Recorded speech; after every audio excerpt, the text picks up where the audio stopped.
It's finally here, and oh man, it's good. Hard of Fear raid testing kicks off this week, and Blizzard just served up a fresh patch packed with massive class changes, and for once, they actually slap. This isn't just a balance tweak or tooltip cleanup. We're talking real improvements. Specs are feeling smoother, cooldowns got love, and yes, some of us finally got the buffs we've been crying about since launch. It's the kind of patch that makes us want to log in, respec, and hit a dummy like it owes us money. So in today's video, we're going to go over everything. What changed, why it matters, and how this patch might just flip some of the meta heading into tier 14. Let's start with Druid because every spec just got a little juicier. For balance, Moonkin form now gives plus 20% to nature and arcane damage, which is up from 10%, and Shooting Stars no longer splits its proc chance across multiple targets. A 5.4 revert that should feel great in AoE. Feral Druids will get nature swiftness back. You can't use it in arenas or BGs, but you can use it in raids and dungeons. For Guardian, Maul now costs 20 rage instead of 30. This is a change from 6.0.2 being pulled in early. It's not game breaking, but it is a nice quality of life that does smooth out the rotation a little bit for Guardian. For Restoration, the Naturalist passive now gives plus 15% healing, up from 10. This is a brand new buff that just helps Resto scale a little bit better to help keep up with the larger hitters, such as Resto Shaman and Disc Priest. Overall, Druids are up, there's no question about it. Hunters didn't get nerfed, but your Spore Bat did. The Spore Bat's energizing spores, that juicy 10% haste buff, can now only be used in Battlegrounds or arenas. So what's the deal? The Blizzard dev note does say it quite plainly that Hunters perform well, but rather than nerfing them, we felt allowing them to cover less raid buffs was a better approach to opening up group compositions. This is overall just a soft nerf to raid utility without gutting your actual power. Hunters are still incredibly strong. They're just not going to bring every single raid buff in the game now. For Fire Mages, it is your turn for a buff. Combustion now deals 50% of Ignite's tick damage per second, which is up from 20%. This is a 5.4 revert, and it is quite sizable. Whether or not this pushes Fire Mage above everything, we'll have to wait and see. Now the class changes that I'm most excited for Mistweaver, they're fixing some mana issues that we had, but also closing some really poor gameplay loops. Crackling Jade Lightning's bonus from Teaching of the Monastery has been nerfed down to 25% from the old 100%. It is quite a sizable hit, however, the CJL spamming wasn't a great playstyle anyway, and in return, Blizzard have buffed other parts of our kit. Manatee's return is up to 5% per stack from 4%, and Surging Mist is cheaper to cast, which is down to 7.65% base mana. Jab got its 5.2 mana cost back as well, which is now 6% of base mana, down from 8%. Another decently large change that they made is you can't Tiger Stance, Rushing Jade Wind, Serpent Stance anymore. Rushing Jade Wind now cancels itself when you swap back to Serpent Stance. And why is this? That's because people were gaming the system. They were burning 40 energy in Tiger, then healing in Serpent without spending the real mana cost. Now, in reality, no one was really doing this, but it opened up the possibility of having a really poor gameplay loop. And I'm glad Blizzard have gotten rid of this to start with. Some additional buffs that Mistweaver did get is Enveloping Mist got a 48% buff. That's a 5.1 revert. And Eminence Healing is up by 68% from 25% of your damage to 42% of your damage. They've also given Revival a bit of a buff to 43%. And not stopping there, they also returned the Glyph of Uplift. They have added it into Targeted Expulsion, so monks won't be able to take both Targeted Expulsion and Uplift anymore. However, it is a nice change for people that do want to use the Uplift glyph. It does cost 10% of base mana, which is 30,000 mana per cast. I can't see people using this early on, however, it may scale better into Throne of Thunder and other tiers. It's a full Mistweaver overhaul, and it's fantastic. Mana matters a lot less, Eminence is going to do so much more, and you don't have to play like a degenerate to stay efficient anymore. For Windwalker, there's some real energy here. Tiger's Eye Brew is back to scaling off of Mastery. It now gives 3.5% damage per stack, plus 0.2 per Mastery, and you gain a stack every 3 chi spent instead of 4. Mastery now just buffs Tiger Eye directly instead of giving extra charges, and yes, the old tier 15 4-piece is back. 10% chance for extra Tiger's Eye Brew stacks when you're outside PvP. Simple takeaway for this one is Tiger's Eye back to being explosive, and Mastery actually feels worth stacking again. For Holy Paladins, Eternal's Flame Hot got nerfed, 28% less healing, but in return it can now trigger Illuminated Healing, which is a 5.4 revert, bringing back some large absorbs. Illuminated Healing itself is also stronger now and shields for 12% of all healing done, up from 10%.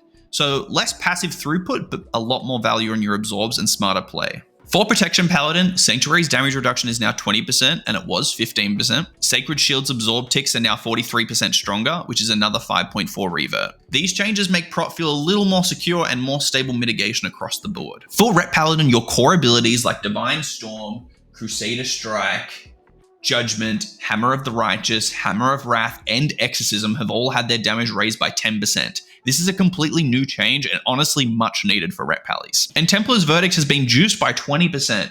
This was originally a WOD change, and I think Ret Pally is going to be happy to see this earlier. Ret hits harder now.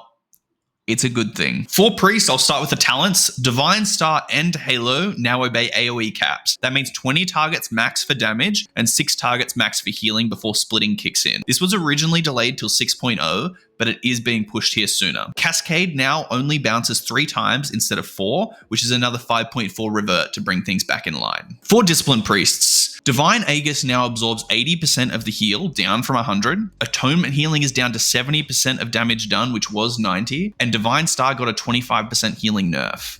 But not all of the changes have been pain for you. Spirit Shell's duration has been increased to 15 seconds, and the new T14 bonus changes Penance cooldown, lowering to 1 second, bringing it to an 8-second cooldown like back in 5.0. So Discipline is getting reined in a bit, but it is going to still be incredibly strong. For Shadow Orbs now generate passively when you're not in combat or PvP. This is a really nice quality of life that you'll always have your Shadow Orbs up when the pool starts, and Shadow Form now gives 30% damage up from 25%. Small buffs, not crazy. Rogue got some general changes, with Sinister Strike now costing 40 energy, down from 50, but its damage is also lowered to 192% of weapon damage, down from 240. For Assassination, Assassin's Resolve is back to 25% bonus damage, up from 20%, which is another nice 5.4 revert that puts a little bit more bite in your bleeds and poisons for the early game. For combat, you're now getting a counter for Bandit's Guile, tracking how close you are to insight procs via Sinister and Revealing Strikes. This is a new chain, and honestly, it's a good one. For Shamans, you got some pretty big cuts. Healing Rain healing is down by 25%, and if you're using Conductivity, its duration cap got lowered to 30 seconds, and it was 40. We've got to be real though here, Rain was doing a lot. Blizzard is trying to rein in the passive healing inflation. Ancestral Guidance also copped a nerf, which now converts 20% of healing and damage down from 60% and 40%. This is a huge change. For Elemental, you guys got a little bit of love. Lightning Bolt damage is up 10%. It's nothing crazy. For Enhancement, Stormstrike got a large buff. 450% weapon damage up from 380% for Stormstrike. That is a 5.4 revert, and it is going to feel really nice to press it again. For Restoration, you guys got some pretty large nerfs. Chain Heal now falls off by 20% per bounce, where before it didn't. This is a partial 5.4 revert, bringing it back to the old feel but not the old numbers. Riptide costs 15% more mana, which is another partial revert that stings, especially if you are just blanket spamming Riptide. Overall, Shaman is getting trimmed where it did overperform and buffed where it lagged behind. Now for Warlock, Affliction has gotten some buffs. Malefic Grasp damage jumps by 50%, and the damage boost it gives your other dots is now up to 50% from 30%. Drain Soul also gets a 50% damage buff, plus it buffs your other dots by 100% up from 60. Basically, your dots are going to hit way harder, making Affliction hit its peak a lot sooner in the expansion than expected. For Demonology, Wild Imp damage is getting a 43% boost. The Glyph of Imp Swarm now summons 5 imps up from 4, and Hellfire and Immolation Aura damages are up by 25%. Chaos Wave also sees a 50% damage increased here. Demonology is getting a solid performance upgrade across the board and mostly reverts to the numbers that it should have had at the start of the expansion.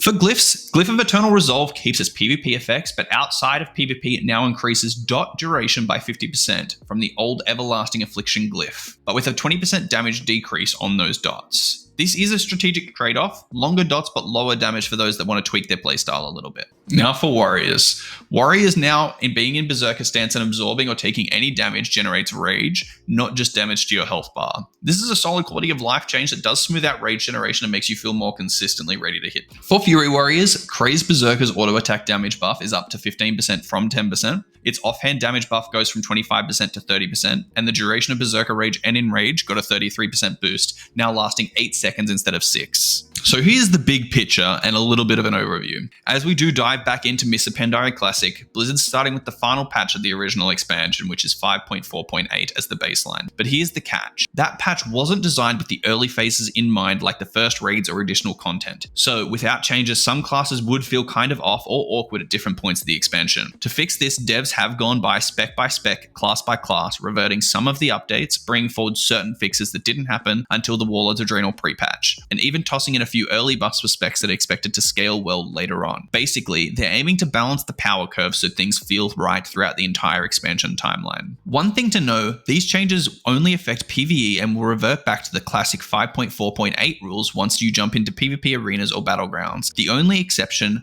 item and set bonuses. They will stay consistent across both. Bottom line, this is a living process. The team will keep watching how things shake out in the beta and beyond, and your feedback, that's the real game changer. Raid testing is about to kick off with these sweeping class updates, and the early Mists of Pandaria experience is shaping up to be something special. I, for one, am very happy that Blizzard are looking at making some changes and bringing classes up and the classes that are overperforming down, so it's a more even playing field.